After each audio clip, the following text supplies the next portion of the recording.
শহর যখন ঘুমোয় তখন নিঃশব্দে চলে হিউম্যান ট্রাফিকিং। শহরে ভালো কাজ বা বিয়ের লোভ দেখিয়ে গ্রাম থেকে কিশোরীদের তুলে আনা হয়। এই পাচার চক্রের পেছনে থাকে মাঝিদের এক বিশাল নেটওয়ার্ক। যদিও পুলিশের বিশেষ অভিযান এবং আইনি লড়াই প্রতিনিয়ত চলছে, তবুও অন্ধকার এই ব্যবসার শেকড় অনেক গভীরে। এখানে শরীরের দাম নির্ধারিত হয় দুটি উপায়ে: কোঠা বাড়ি বা নির্দিষ্ট ঘরে, যেখানে দাম আগে থেকেই ঠিক করা থাকে। এখানে যৌনকর্মীরা স্বাধীনভাবে কাজ করার চেষ্টা করেন, যেখানে দরদাম সরাসরি খদ্দেরের সাথে হয়। সূর্য ডুবলে সোনাগাছিতে যে ভিড় জমে তা যেন সমাজের এক ছোট সংস্করণ। এখানে একই লাইনে এসে দাঁড়ায় দিনমজুর ও শ্রমিক, শহরের বড় ব্যবসায়ী ও ছাত্র, কৌতূহলী পর্যটক থেকে শুরু করে কালো কাচের গাড়িতে আসা উচ্চ প্রোফাইল ক্লায়েন্টরাও। সোনাগাছির সমাজ মূলত তিনটি স্তরে বিভক্ত, যা শোষণের এক পিরামিড তৈরি করে। এই সমাজের চূড়ায় বসেন মালকিন। তিনি কেবল একটি ঘরের কর্ত্রী নন, বরং সেই চৌহদ্দির ভেতরে থাকা প্রতিটি প্রাণের নিয়ন্ত্রক। ঘর চালানো, খদ্দের সামলানো এবং ক্ষমতার অলিখিত নিয়মগুলো বজায় রাখাই তার কাজ। অনেক সময় দেখা যায় বহু বছর এই পেশায় থাকার পর নিজের জমানো টাকায় ঘর কিনে বা ভাড়া নিয়ে একজন যৌনকর্মী মালকিন হয়ে ওঠেন। নিজের ফেলে আসা যন্ত্রণার দিনগুলো ভুলে তিনিও তখন হয়ে ওঠেন এক কঠোর শাসক। এর ঠিক নিচে থাকেন আধেওয়ালি, নামেই লুকিয়ে আছে তার পরিচয়। তিনি যে আয় করেন তার ঠিক অর্ধেক বা আধা অংশ চলে যায় মালকিনের পকেটে, বাকি অর্ধেক দিয়ে তাকে নিজের খরচ মেটাতে হয়। আধেওয়ালিরা কিছুটা স্বাধীন, তারা নিজেদের পছন্দ মতো খদ্দের বাছার সামান্য অধিকার রাখলেও দিন শেষে তাদের উপার্জনের সিংহভাগই শোষিত হয় ব্যবস্থার জাতাকলে। আর এই পিরামিডের সবচেয়ে অন্ধকার এবং নিচুতলায় যাদের অবস্থান তাদের বলা হয় চুকরি। এরা মূলত এই নরকের বন্দী। পাচার হয়ে আসা বা দালালের খপ্পরে পড়া এই মেয়েদের মাথায় থাকে ঋণের এক বিশাল বোঝা। যতদিন না সে কল্পিত ঋণ শোধ হচ্ছে, ততদিন তাদের উপার্জনের এক আনা পয়সাও তাদের নিজেদের হয় না। থাকা খাওয়া আর স্রেফ বেঁচে থাকার বিনিময়ে তারা নিজেদের শরীর বিলিয়ে দেয় এক অদৃশ্য দাসের মতো। সোনাগাছিতে রাত বাড়লে রঙিন আলোর ঝলকানি বাড়ে, কিন্তু সেই আলোর নিচে চুকরি বা মালকিন হওয়ার এই দীর্ঘ পথটি হাজারো না বলা বঞ্চনা আর অপমানের রক্ত ভেজা। সোনাগাছি কেবল একটি পাড়া নয়, এটি একটি আস্ত অর্থনীতি। যখন শহর ঘুমিয়ে পড়ে তখন এখানে জেগে ওঠে কয়েক কোটি টাকার এক বিশাল লেনদেন। এই ছায়া অর্থনীতির উপর নির্ভর করে টিকে আছে হাজারো মানুষের রুটি রুজি। প্রতিদিন এখানে যে পরিমাণ নগদ টাকার লেনদেন হয় তা যে কোনো বড় বাণিজ্যিক এলাকার চেয়ে কম নয়। হাজার হাজার মানুষের আনাগোনা, দরদাম আর আদান প্রদানের মাধ্যমে গড়ে উঠেছে এক সমান্তরাল অর্থ ব্যবস্থা। একজন যৌনকর্মীর উপার্জিত টাকা তার হাতে সম্পূর্ণ পৌঁছানোর আগেই তা শুষে নেওয়ার জন্য চারিদিক থেকে ওত পেতে থাকে হাজারো হাত। ঘরের ভাড়া হিসেবে আয়ের এক বড় অংশ দিতে হয় মালকিনকে। প্রতিটি খদ্দেরের পিছু দালালের কমিশন থাকে বাঁধা। প্রসাধনী, স্বাস্থ্যের যত্ন এবং পুলিশের অনানুষ্ঠানিক খরচ সামলে যা বাঁচে তা দিয়েই চলে দূর গ্রামে থাকা মা বাবার সংসার কিংবা সন্তানের পড়াশোনা। সোনাগাছিকে কেন্দ্র করে বেঁচে আছে এক বিশাল ক্ষুদ্র ও মাঝারি ব্যবসায়ী গোষ্ঠী। এখানকার সরু গলিগুলোতে গড়ে উঠেছে ঝলমলে শাড়ি আর কসমেটিক্সের দোকান। তাছাড়া লন্ড্রি, টেলার্স, যারা দিনরাত ব্যস্ত থাকে এখানকার বাসিন্দাদের সাজ পোশাক নিয়ে। খাবারের হোটেল আর পাইকারি বাজার, যা ভোর থেকে মাঝরাত পর্যন্ত জমজমাট থাকে। 200 বছরেরও বেশি পুরনো এই রাস্তায় একসময় নবাব, জমিদার থেকে শুরু করে ব্রিটিশ অফিসাররা পর্যন্ত আসতেন। সোনার গয়না পরা বাইজিরা গান গাইতেন। আর আজ সেই একই গলিতে হাজার হাজার মেয়ের শরীর বিক্রি হয় প্রতি রাতে। এখানে একই সঙ্গে চলে টাকা, ক্ষমতা, যৌনতা, অপরাধ আর বেঁচে থাকার সবচেয়ে নিষ্ঠুর লড়াই। সোনাগাছি শুধু ভারতের সবচেয়ে বড় রেড লাইট এরিয়া নয়, এটা একটা জীবন্ত কবরস্থান। সোনাগাছির নামের পেছনে লুকিয়ে আছে এক পীরের জনশ্রুতি। লোকমুখে শোনা যায় এই অঞ্চলে সোনাগাজী নামক এক মুসলিম পীরের আস্তানা ছিল। সেই পীরের নাম থেকেই এই এলাকার নাম সোনাগাছি। রবীন্দ্রনাথ ঠাকুরের পিতামহ প্রিন্স দ্বারকানাথ ঠাকুর ছিলেন সেকালের একজন বিশিষ্ট বাঙালি ব্যবসায়ী বা টাইকুন। রেশম ও জাহাজের ব্যবসার সূত্রে ইংরেজদের সাথে তার গভীর সখ্যতা ছিল। বেলগাছিয়ায় তার বাগান বাড়িতে প্রায়ই ইংরেজ সাহেব ও দেশীয় জমিদারদের বর্ণাঢ্য আসর বসত। সমিতেন্দ্রনাথ ঠাকুরের ঠাকুরবাড়ির জানা অজানা বই এবং অন্যান্য ঐতিহাসিক সূত্র থেকে জানা যায় সে সময়ে অনেক বাঙালি নারী ব্রিটিশদের লালসার শিকার হতেন। সামাজিকভাবে লাঞ্ছিত পরিবার থেকে বিতাড়িত সেই নারীদের আশ্রয় দিতেন দ্বারকানাথ ঠাকুর। এভাবেই এই অঞ্চলে তিনি প্রায় 40টিরও বেশি বাড়ির মালিক হন এবং পরোক্ষভাবে এই জনপদের বিস্তার ঘটে। 1853 সালের এক সমীক্ষা অনুযায়ী কলকাতায় তখন প্রায় 4500 কোঠা বা বাড়ি ছিল, যেখানে প্রায় 12,000 যৌনকর্মী বসবাস করতেন। সোনাগাছির এই ইট পাথরের দেওয়ালগুলো কোনো একদিন আভিজাত্য আর শাস্ত্রীয় সুরের মূর্ছনায় মোড়া ছিল। আজ যা নিষিদ্ধ, একদিন তা ছিল রাজকীয় বিনোদনের প্রাণকেন্দ্র। মুঘল ও ব্রিটিশ আমলের শুরুর দিকে সোনাগাছি ছিল শহরের বাউরি বা বাইজি সংস্কৃতির এক অবিচ্ছেদ্য অংশ। তখন এটি কেবল শরীরী ব্যবসার আখড়া ছিল না, ছিল উচ্চাঙ্গ সঙ্গীত, নৃত্য আর আদব কায়দার এক পাঠশালা। অভিজাত শ্রেণীর বাবুরা এখানে আসতেন শিল্পের রস আস্বাদন করতে। 1819 শতকে কলকাতা বন্দর হয়ে ওঠে বিশ্ব বাণিজ্যের অন্যতম কেন্দ্র। উত্তাল সমুদ্র পেরিয়ে আসা ক্লান্ত ইউরোপীয় বণিক আর নাবিকদের জন্য প্রয়োজন ছিল বিনোদনের। তাদের চাহিদাকে কেন্দ্র করেই এই অঞ্চলে ধীরে ধীরে গড়ে ওঠে এক নির্দিষ্ট বসতি, যা কালের নিয়মে আজকের এই রূপ নিয়েছে। সোনাগাছির ইতিহাসে এক কালো আইন হলো 1867 সালের কন্টেজিয়াস ডিজিজ অ্যাক্ট। ব্রিটিশ সরকার নিজেদের সেনাদের স্বাস্থ্য রক্ষার জন্য যৌনকর্মীদের নাম নথিবদ্ধ বা রেজিস্ট্রি করা বাধ্যতামূলক করে। এলাকাটিকে একটি নির্দিষ্ট গণ্ডিতে বা টলারেন্স জোনে সীমাবদ্ধ করে দেওয়া হয়। চিকিৎসা নিয়ন্ত্রণের দোহাই দিয়ে ব্রিটিশরাই মূলত সোনাগাছিকে একটি প্রাতিষ্ঠানিক যৌনপল্লীর তকমা দেয়।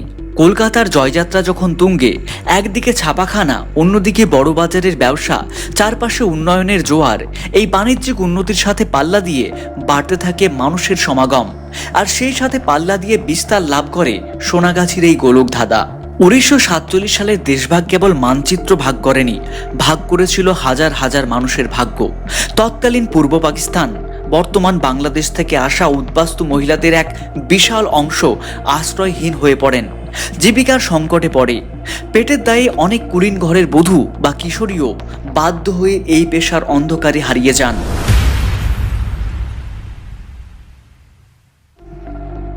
সোনাগাছির অলিগলি নিয়ন্ত্রণ করে এক অদৃশ্য সুতো। এখানকার ঘরগুলো ব্যক্তিগত মালিকানাধীন হলেও তার পেছনে থাকে দালালদের এক শক্তিশালী সিন্ডিকেট। এখানে ঘর ভাড়া নেওয়া মানে কেবল মাথা গোজার ঠাঁই নয়, বরং এক অলিখিত চুক্তিতে আবদ্ধ হওয়া। মালিক আর দালালের কমিশন মিটিয়ে তবেই জোটে রাতের আহার। সোনাগাছিতে প্রতি বছর যে নতুন মুখগুলো দেখা যায়, তাদের যাত্রাপথটি বড়ই করুণ। মূলত 3টি প্রধান রুট থেকে এখানে মেয়েদের নিয়ে আসা হয়: বাংলাদেশ, নেপাল আর সুন্দরবন। এই সোনাগাছি এলাকাটি টিকে থাকার পেছনে রয়েছে এক অলিখিত রাজনৈতিক ও প্রশাসনিক সমঝোতা। নামমাত্র চাঁদা বা অনানুষ্ঠানিক কর ব্যবস্থার মাধ্যমে এলাকাটি পরিচালিত হয়। রাজনৈতিক প্রভাব এখানে স্পষ্ট। নির্বাচনের আগে সোনাগাছি নিয়ে ওঠে এক বড় ভোট ব্যাংক, আর বিনিময়ে পাওয়া যায় এক ধরনের নিরাপত্তার গ্যারান্টি। অন্ধকারের এই অর্থনীতিতে কিছুটা স্বস্তির প্রলেপ দেয় বিভিন্ন এনজিও ও স্বাস্থ্য সংস্থা। বিদেশি ফান্ডের সহায়তায় তারা যৌনকর্মীদের জন্য বিনামূল্যে মেডিকেল সাপোর্ট ও সচেতনতা প্রোগ্রাম চালায়। যৌনবাহিত রোগ প্রতিরোধে বিনামূল্যে নিরোধক সরবরাহ করে। সোনাগাছির অর্থনীতির ইতিহাসে সবচেয়ে উজ্জ্বল অধ্যায় হল উষা মাল্টিপারপাস কোঅপারেটিভ সোসাইটি বা উষা ব্যাংক। এটি এশিয়ার সবচেয়ে বড় ও সফল যৌনকর্মী সমবায় ব্যাংক। একসময় মহাজনদের কাছ থেকে 300-400% সুদে ঋণ নিয়ে মেয়েরা সর্বশান্ত হতেন। সেই সর্বনাশা সুদের হাত থেকে তাদের বাঁচাতে এই ব্যাংক আজ মেরুদণ্ড হয়ে দাঁড়িয়েছে। নিজের জমানো টাকায় আজ তারা ঘর কিনছেন, সন্তানের ভবিষ্যৎ গড়ছেন। এখানে টাকা ওড়ে, টাকা ঝরেও, কিন্তু উষা ব্যাংকের হাত ধরে সোনাগাছির মেয়েরা আজ শিখছেন কিভাবে নিজের কষ্টের উপার্জনকে দালালের হাত থেকে বাঁচিয়ে নিজের সম্মানের বর্ম হিসেবে গড়ে তুলতে হয়। সোনাগাছির আকাশ যখন ঘন কালো মেঘে ঢেকে গিয়েছিল এক মরণ ব্যাধির আশঙ্কায়, ঠিক তখনই এখান থেকে গর্জে উঠেছিল অধিকার আদায়ের এক নতুন স্বর। এটি কেবল শরীরের বাজার নয়, এটি এক দীর্ঘ আন্দোলনেরও নাম। 90-এর দশকের শুরুতে যখন বিশ্বজুড়ে HIV/AIDS এক আতঙ্কের নাম, তখন সোনাগাছি ছিল সংক্রমণের নিরিখে অত্যন্ত ঝুঁকিপূর্ণ একটি মানচিত্র। অসুরক্ষিত মিলনের ফলে অন্ধকার নেমে আসছিল এখানকার জীবনে। সেই ভয়ঙ্কর পরিস্থিতি জন্ম দিল এক যুগান্তকারী পরিবর্তনের। সচেতনতার সুরক্ষা ব্যবহারের প্রচারে সোনাগাছি হয়ে উঠল এক রণক্ষেত্র। এটি এমন এক কমিউনিটি ভিত্তিক স্বাস্থ্য ব্যবস্থা যেখানে যৌনকর্মীরা নিজেরাই একে অপরকে সচেতন করেন। হু এই মডেলের ভূয়সী প্রশংসা করেন এবং আজ বিশ্বের বহু দেশে এই পদ্ধতি অনুসরণ করা হয়। যেখানে রাষ্ট্র ব্যর্থ হয়েছিল, সেখানে সোনাগাছির মেয়েরা নিজেদের ভাগ্য বদলে বিশ্ব জয় করেছেন। সোনাগাছির অন্ধকার সিঁড়ি দিয়ে যাতে কোনো নাবালিকার শৈশব হারিয়ে না যায়, তার জন্য গড়ে উঠেছে কড়া নজরদারি। এখানকার যৌনকর্মীদের সন্তানদের জন্য এবং পাচার হয়ে আসা মেয়েদের জন্য গড়ে তোলা হয়েছে বিশেষ আবাসন ও শিক্ষা কেন্দ্র। আদালতের নির্দেশ ও প্রশাসনের সহযোগিতায় নিয়মিত চলে নাবালিকা উদ্ধারের বিশেষ অভিযান। যৌনবাহিত রোগ ক্লিনিক এবং মানসিক স্বাস্থ্যের জন্য কাউন্সিলিং এখন এখানকার অবিচ্ছেদ্য অংশ। কোনো লুকোছাপা নয়, বরং অধিকারের সাথে বিনামূল্যে নিরোধক বিতরণ করা হয় এখানে।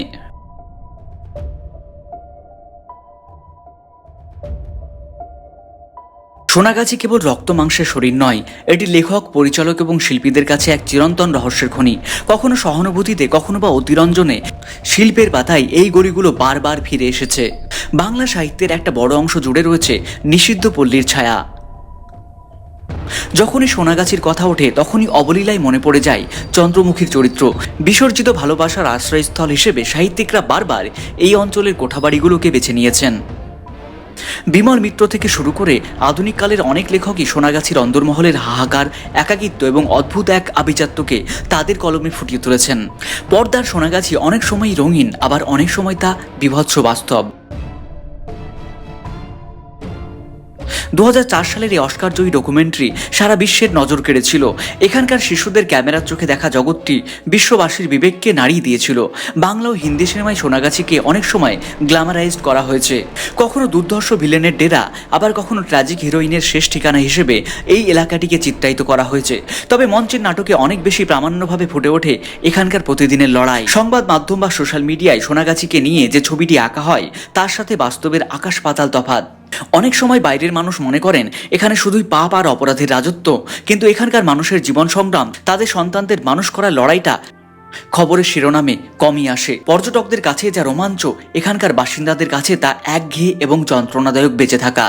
গ্ল্যামারের মেকি প্রলেপ সরিয়ে দিলে দেখা যায় জীর্ণ ঘর, স্যাঁতসেঁতে গলি আর একরাশ অনিশ্চয়তা। শিল্পীরা সোনাগাছিকে তাদের কল্পনার রঙে সাজান, কিন্তু সেই রঙের নিচে চাপা পড়ে থাকে হাজার হাজার মানুষের ধূসর যাপন।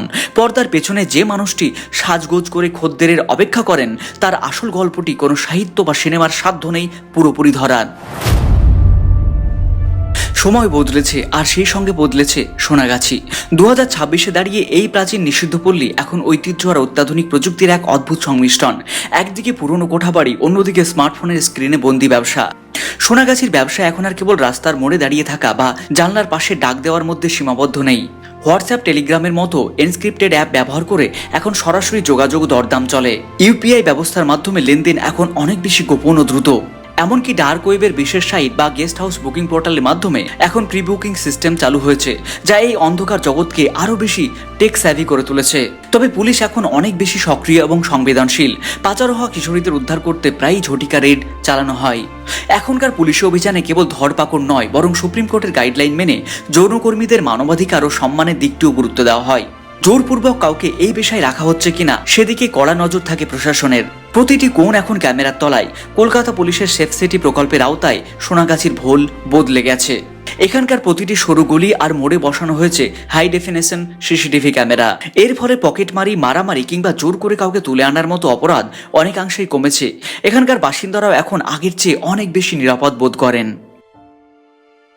বাংলাদেশ, নেপাল ও ভারতের উত্তর পূর্বাঞ্চল থেকে মেয়েদের আসার হার কমেনি। চরম দারিদ্র্য আর সোশ্যাল মিডিয়ায় প্রেমের ফাঁদে ফেলে প্রতারণা করার মাধ্যমে নতুন নতুন ট্রাফিকিং নেটওয়ার্ক সক্রিয় হয়ে উঠেছে। কাজের প্রলোভন দেখিয়ে আজও বহু কিশোরীকে এই গলির গোলকধাঁধায় বন্দী করা হয়। এই প্রতিকূলতার মাঝেও সোনাগাছির মেয়েরা আজ অনেক বেশি সংগঠিত। দুর্বার মহিলা সমন্বয় কমিটি এখন প্রতিটি যৌনকর্মীকে তার আইনি অধিকার সম্পর্কে সচেতন করে। আলো আধারের কাব্য সোনাগাছির অলিগলি নিয়ে অনেক কথা হলেও সেই কোঠাবাড়িগুলোর বদ্ধ ঘরের ভেতরের জীবনটা সাধারণ মানুষের কাছে আজও এক রহস্য।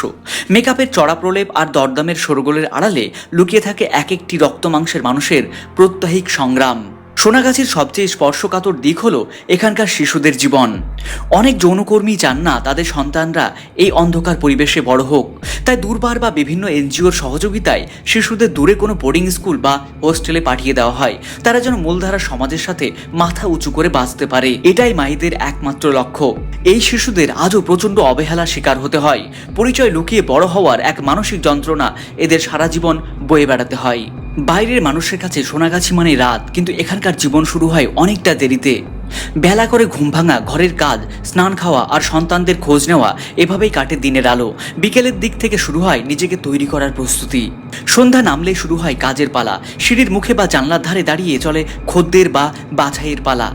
সব খদ্দের নিরাপদ নয়, তাই অভিজ্ঞ চোখ দিয়ে মেপে নিতে হয় কার ঘরে যাওয়া ঝুঁকিহীন হবে। একটি কোঠাবাড়ির ভেতরে চলে এক অলিখিত ক্ষমতার লড়াই। মালকিন বা ঘরোয়ালি হলেন সেই দুর্গের রানী। কার ঘরে কোন খদ্দের যাবে, কে কতক্ষণ সময় পাবে, সবটাই তার ইশারায় চলে। ঘর ভাড়া, বিদ্যুৎ বিল থেকে শুরু করে সুরক্ষা, সবকিছুর বিনিময়ে আয়ের একটি বড় অংশ মালকিনের হাতে তুলে দিতে হয়। এই অভ্যন্তরীণ রাজনীতিতে টিকে থাকতে হলে অনেক সময় একে অপরের সাথে প্রতিযোগিতায় নামতে হয়, আবার বিপদে তারা একে অপরের বড় বন্ধু হয়ে ওঠে। সোনাগাছির রাতগুলো গড়ে ওঠে কিছু নির্দিষ্ট কৌশলের ওপর। এখানকার ঘরগুলোতে সাধারণ কম পাওয়ারের লাল বা রঙিন আলো ব্যবহার করা হয়। এই আবছা আলো কেবল পরিবেশ তৈরি করে না, বরং শরীরের ক্লান্তি আর বয়সের ছাপ লুকাতেও সাহায্য করে। দরদমের ভাষা এখানে খুব সংক্ষিপ্ত কিন্তু ধারালো। মাত্র কয়েক সেকেন্ডে খদ্দেরের পকেটের জোর আর মানসিকতা বুঝে নিতে হয়। খদ্দেরের উগ্রতা বা নেশার ঘরে করা আচরণ সামলানো এই পেশার এক কঠিন অংশ। বিকেলের বারান্দায় যখন একজন মা তার সন্তানের স্কুলের খাতা নিয়ে বসেন, তখন তার চোখে কোনো কামনার ভাষা থাকে না, থাকে কেবল এক বুক হাহাকার। সোনাগাছিতে শরীর বিক্রি হয় ঠিকই, কিন্তু মাতৃত্ব বা ভালোবাসা আজ সেখানে অমূল্য। মেকআপের আড়ালে ধুয়ে যাওয়া চোখের জল দেখার মতো আলো এই গলিতে আজও জ্বলে ওঠেনি।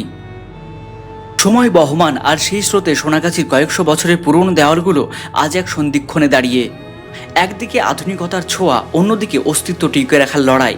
2026 সালে সোনাগাছি আজ এক বড় পরিবর্তনের মুখোমুখি। শরীর যখন শ্রম, সোনাগাছির অলিগলি থেকে আজ একটি আওয়াজ জোরালো হচ্ছে, শ্রমিক মর্যাদা। সমাজ যে কাজকে পাপ বলে দাগিয়ে দেয়, তাকেই পেশা হিসেবে স্বীকৃতির দাবি তুলেছেন এখানকার বাসিন্দারা। যৌন কর্মকে শ্রমের মর্যাদা দিলে কেবল সামাজিক সম্মান নয়, বরং স্বাস্থ্য বীমা, পেনশন এবং পুলিশের হেনস্থা থেকে স্থায়ী মুক্তির পথ প্রশস্ত হবে।